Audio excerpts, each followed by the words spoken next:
At exactly 1 a.m. local time on September 13th, 2025, at Primorsk oil port, the largest energy export gateway for Moscow on the Baltic Sea, two giant tankers, Kusto and Cai Yun, were entering the final stage of their fueling operation. Under the glare of industrial lights, hundreds of thousands of liters of crude oil surged through enormous steel pipelines, pumped straight into the cargo holds. Each ship had a capacity of more than 120,000 short tons, the equivalent of millions of barrels, and a single load like that was enough to sustain Russia's strategic export flow for days. To Moscow, they were not merely two ships, but floating vaults, keeping the very heartbeat of the national economy alive and ensuring energy contracts with Europe and China did not break. To Ukraine, they were the single most ideal targets across Russia's entire energy export chain. Strike here! It's nothing less than a gash into the veins of Russia's gasping war machine. And within just a few hours, a black gold treasure worth over 200 million USD will erupt into an unquenchable fireworks display.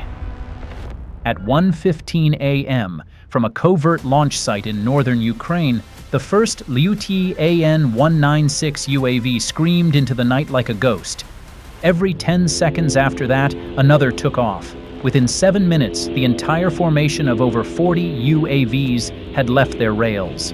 They were like a pack of trained suicide hounds, programmed days in advance, each carrying a warhead of nearly 65 pounds of PBX-12, a thermoplastic polymer explosive variant with superior penetration, all directed at a single objective, Primorsk oil port. Rather than flying straight in, the swarm split into three main axes, forming a tactical pincer designed to deceive radar and fracture Russia's air defense response. Center axis, 20 UAVs, hugged the rail corridor via Belgorod-Voronezh, flying under 656 feet, completely avoiding ground radars. East axis, 10 UAVs, routed via Tambov-Ryazan, skirting areas hosting S-400 and Pantsir S-1 batteries around Tula, the no-fly high-priority zone for Moscow. West axis, 10 UAVs, followed the Belarus border, using terrain masking and deep forests to evade long-range Podsolnuk and Nebo-M radars. The entire UAV formation was controlled through the Skynode-S platform, a low-level artificial intelligence system integrating computer vision, high-resolution infrared cameras, and real-time digitized terrain maps. Even if GPS signals were jammed by the adversary, Lyuty's Skynode automatically switched to inertial/localized navigation, using imagery streamed from onboard cameras to match against the digital map. Power lines, transmission towers, forest contours, drainage channels, all were mapped by the AI as vital navigation landmarks. No radio signals were emitted, no remote control chatter was required, and that is why Lyuty becomes a nightmare. It is effectively immune to Russian electronic warfare. At 3:41 a.m., as the swarm closed on the Urzhev area, roughly 140 miles from the Leningrad border, Ukraine suddenly activated a trump card that had been hidden since the start of the operation. From a control center near Kharkiv, a Ukrainian low-Earth orbit reconnaissance satellite was steered into action. This was not a routine spy satellite. It had been modified to carry a false reflection module specialized to jam radars. Its sole function, temporarily neutralize the relay radar chain along the Smolensk-Tver-Novgorod line. This was the critical early warning belt in northwest Russia, the line that allows the Russian military to detect threats from Belarus, Ukraine, or the Baltic. Over the next 7 minutes, Podsolnuk, Gamma-DE, and even Nebo-M radars were forced to process dozens of false returns from an electronic cloud moving in parallel toward the northwest. While Russia scrambled over the sudden flood of red blips on their screens, 40 real Lyuty UAVs slipped quietly beneath the sky, straight toward their true objective, the strategic Primorsk oil port. At 4 a.m., after nearly 3 hours of terrain-hugging flight, the entire UAV formation had closed to the Gulf of Finland approaches. less than 95 miles from Primorsk, when 5 UAVs from the center axis unexpectedly peeled off the main formation and simultaneously swung their noses up, climbing rapidly to 16,400 feet, turning themselves into bait in the sky. Each was fitted with a cluster of radar reflective panels and a signal emulation transmitter, accurately simulating the radar signature of a high-altitude strike package. In the eyes of Russian radar, these were no longer UAVs, but a real threat. At 4:08 a.m., on the radar screen at the Lezhnevo early warning station in Novgorod region, 5 unusual returns appeared. The returns were clear, stable, and exhibited strong reflectivity. Immediately, the alert level in the area was raised to level 1. Within less than 2 minutes, the sensor panel at the local Air Defense Command concluded unidentified targets, slow speed, low altitude, but with unusually high radar cross-section, likely reconnaissance UAVs or small aircraft. Committable to engagement. A firing order was issued at once. 2 Pantsir S-1 batteries in Yaroslavl launched simultaneously. 4 57E-6 missiles streaked into the sky. From Cherepovets, an S-400 battery fired 2 48N-6E missiles, Mach 6, covering the entire target intersection. Just 40 seconds later, all 5 returns vanished from the radar screens. Thermal data recorded multiple fragments falling into the forested area north of Novgorod. From the command post, the announcement confirmed 5 high-altitude intruding targets neutralized, no ongoing threat. But the Russian officers did not know that they had just shot down 5 sacrificial decoy UAVs, pre-programmed by Ukraine to be expended at this moment. The remaining 35 Liu-T UAVs skimmed close to the ground. Each was spaced 650 to 980 feet apart, maintained an altitude below 330 feet, emitted no signals, and returned no radar echoes, the entire operation relying on terrain mapping and inertial navigation.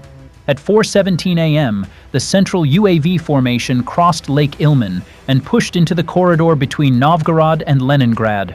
On Russian ground-based radar screens, everything remained utterly silent.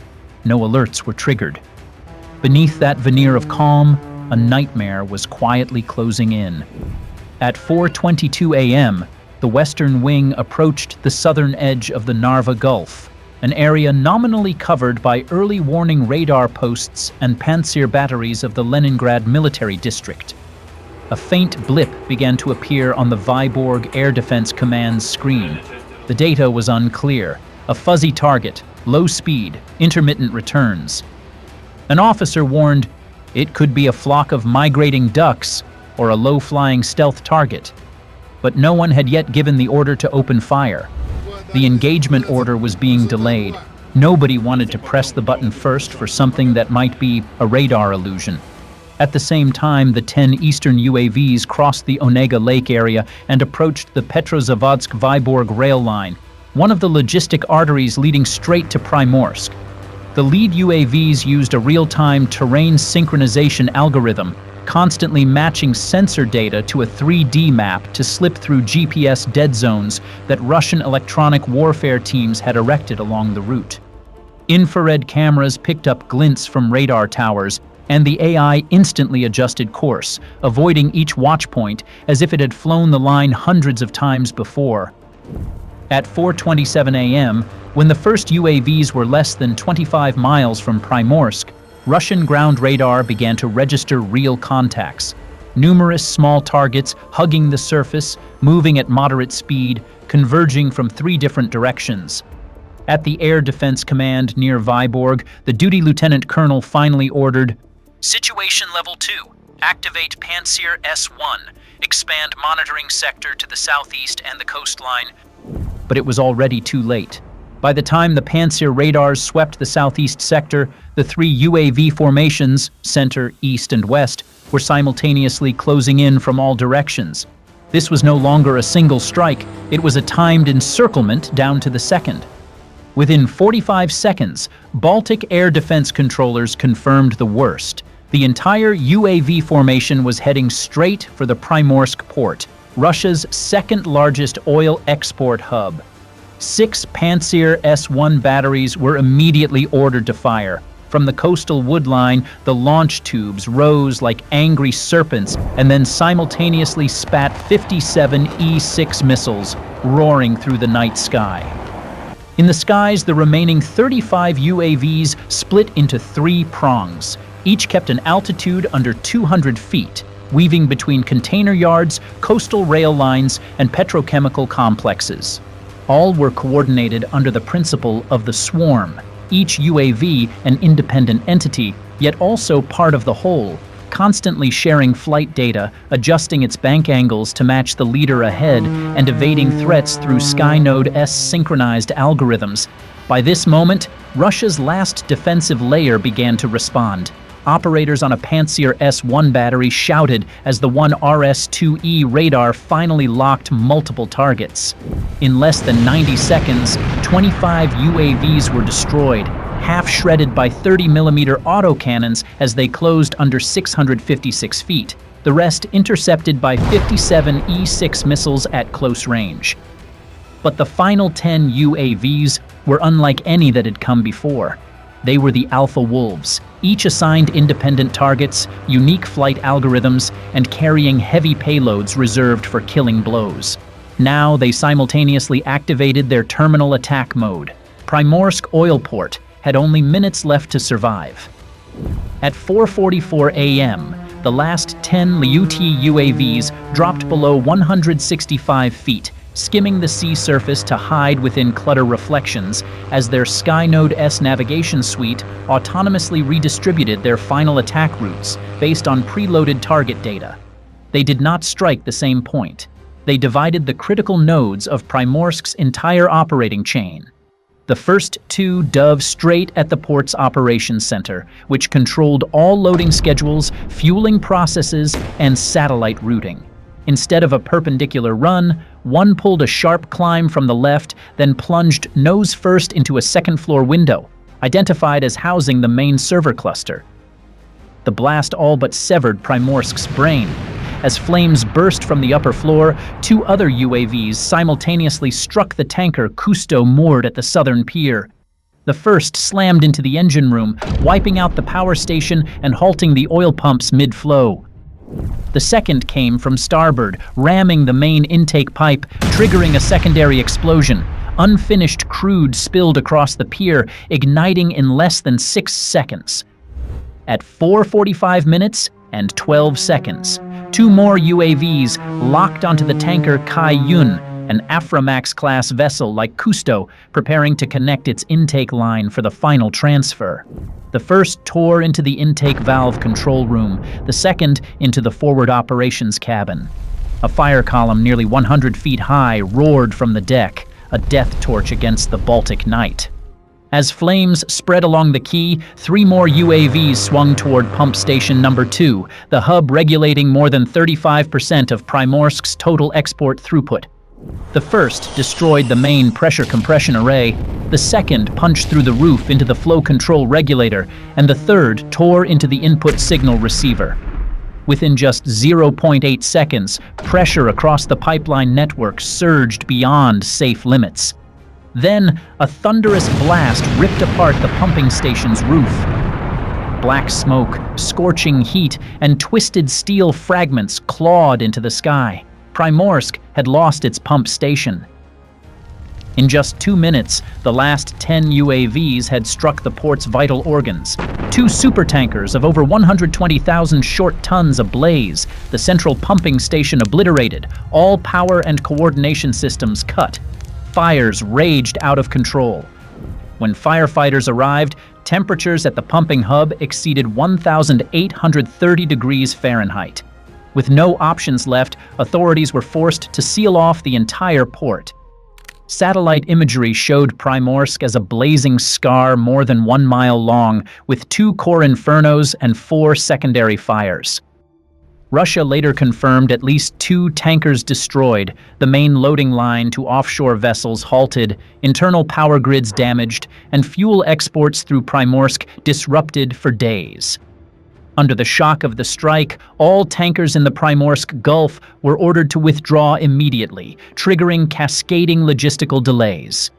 The international oil market wavered slightly on the news, evidence that Primorsk was not just technical infrastructure, but also a financial and political linchpin.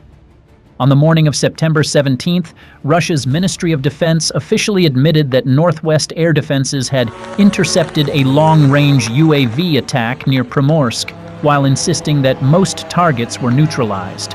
No details were given about the actual damage to the port, yet within hours, international OSINT channels, including GEO-confirmed, had geolocated the strike area through nighttime satellite imagery, thermal readings, and telegram videos. Western analysts concluded this attack marked a breakthrough in both range and precision for Ukraine's UAV force. This was no random tactic. It was a textbook execution of modern drone warfare. Swarm division, electronic jamming, deception, and simultaneous strikes from multiple vectors. The same playbook Ukraine had used to annihilate S-400 radars at Decoy and Sevastopol. The raid cemented a strategic shift in modern war. With only a few dozen low-cost UAVs, each priced between $30,000 and $100,000, Ukraine pierced one of the densest air defense belts in northwest Russia. Meanwhile, Russia expended surface-to-air missiles worth hundreds of thousands of dollars apiece, deploying wide forces, and still failed to stop the main blow. The failure at Primorsk showed that even the most heavily guarded civilian infrastructure is not immune to UAVs when an adversary fuses AI, swarm logic, and tactical precision. Above all, it sent a message to the world: if Primorsk can be hit, nowhere else is safe.